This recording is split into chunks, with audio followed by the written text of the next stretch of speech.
कड़कनाथ सेठ के दो बेटे थे। बड़ी बेटी का नाम कालू कौआ और छोटी बेटी का नाम बंटी कबूतर था। कड़कनाथ सेठ की उम्र हो गई थी और वो अपनी आखिरी सांसें ले रहा था। मेरे बच्चों, मेरा वक्त आ गया है। मैं किसी भी वक्त तुम्हें छोड़कर जा सकता हूँ। मैंने अपनी जिंदगी में कुछ भी नहीं कमाया है, इसीलिए बंटवारा किए बिना दोनों भाई प्यार से रहना। आपकी यही इच्छा है तो हम कभी भी बंटवारा नहीं करेंगे, आप निश्चित रहिए।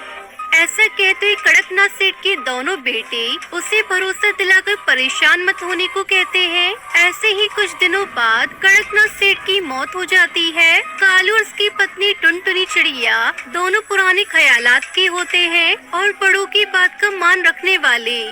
आगे बढ़ने से पहले एक माँ के बिना घर चलाना कितना मुश्किल होता है, जो दिन रात अपने परिवार और बच्चों के लिए काम करती है। तो आज उस प्यारी सी माँ के लिए एक लाइक और एक सब्सक्राइब जरूर कर देना और साथ ही अपनी प्यारी सी माँ के लिए कमेंट में ये इमोजी जरूर सेंड कर देना। लेकिन वही बंटी कबूतर और उसकी पत्नी पिंकी चिड़िया, वो दोनों पढ़े लिखे और केवल अपने बारे में ही सोचते हैं। एक दिन पिताजी खत्म, उनकी बात भी खत्म। अब हमें बंटवारा कर लेना चाहिए। जल्दी से अपने भाई से बात करके अच्छा वाला हिस्सा अपनी तरफ कर लो। अगर तुम नहीं बोल रहे बंटवारे की तो मैं टुनटुनी भाभी से बात कर लेती हूँ।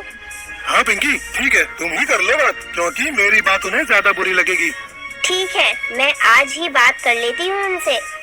ऐसा कहते हुए पिंकी चिड़िया टुनटुनी चिड़िया से बात करती है। टुनटुनी भाभी, हमें बंटवारे के बारे में सोचना चाहिए, क्योंकि अब हमारे बच्चे होंगे तो उनकी पढ़ाई, उनके खर्चे सब अलग अलग होंगे, इसलिए हम बंटवारा कर ही लेते हैं। नहीं पिंकी, ऐसा मत बोलो। तुम्हारे कालू भैया को बहुत दुख होगा। हम आपस में मिलजुल कर रह लेंगे और जो भी घर का खर्चा होगा उसे तुम चला लेना। हम तुमसे खर्चों के पैसे मांग लेंगे, लेकिन तुम बंटवारे की बात मत करो। लेकिन पिंकी चिड़िया कुछ नहीं समझती और वो बंटवारे की जिद लगा लेती है। उनकी बातें सुनकर कालू को वो बंटी कबूतर वहाँ आ जाते हैं और इस वजह से दोनों भाइयों में झगड़ा हो जाता है। आखिर में कालू को उसकी पत्नी फैसला लेते हैं। हम पिताजी की बात की इज्जत करते हैं, इसलिए पिताजी का जो भी है वो सब तुम ही रख लो। हमें कुछ भी नहीं चाहिए उसमें से। मैंने अपनी कमाई से एक छोटी सी जमीन खरीदी थी, हम वहीं पर एक छोटा सा घोंसला बनाकर रह लेंगे। ऐसा कहते हुए कालू कौआ और उसकी पत्नी टुनटुनी अपना सामान उठाकर वहाँ से चले जाते हैं। उनके जाने के बाद बंटी कबूतर और उसकी पत्नियाँ खुशियाँ मनाते हैं। अरे वाह, ये दोनों मूर्ख तो सच में सब कुछ छोड़कर चले गए। अब जो भी है सब हमारा ही है। हमने थोड़ी कुछ कहा था, वो खुद अपनी मर्जी से गए हैं। जाने दो उन्हें। आज हम एक छोटी सी दावत करेंगे यहाँ पर।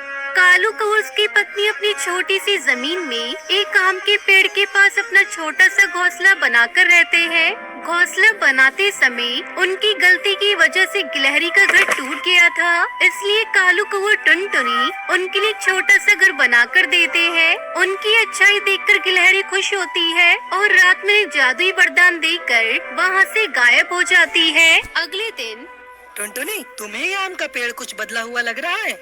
हाँ, मुझे भी ये पेड़ कुछ मोड़ा सा लग रहा है। ऐसा कहते हुए पेड़ के पास जाकर देखा तो उस पेड़ में एक दरवाजा होता है। कालू कौआ टुनटुनी चिड़िया से खोलकर अंदर जाकर देखते हैं। वो पेड़ अंदर से बहुत बड़े घर की तरह था और उसमें हर जरूरत का सामान था। अरे ये सच है सपना।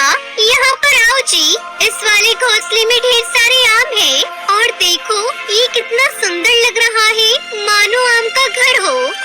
जादुई आम के पेड़ के अंदर एक घोंसला था, उसमें से कितने भी आम क्यों न ले लो। एक बार दरवाजा बंद करके दोबारा खोलने पर वो घोंसला फिर से आमों से भर जाता था। कालू को वो टुनटुनी चिड़िया साल भर उन आमों को बेच बेच कर बहुत बड़े धनवान बन जाते हैं। उनकी सफलता देखकर बंटी कबूतर उसकी पत्नी को कुछ भी समझ में नहीं आता और वो दोनों कालू कौवे से मिलने के लिए उसके घर जाते हैं और उससे कहते हैं, पिताजी की सारी संपत्ति तो मैंने ही रख ली थी, फिर भी इतने कम समय में अब इतने बड़े धनवान कैसे बन गए? मेरे पास संपत्ति के नाम पर सिर्फ वो पुराना घोंसला है।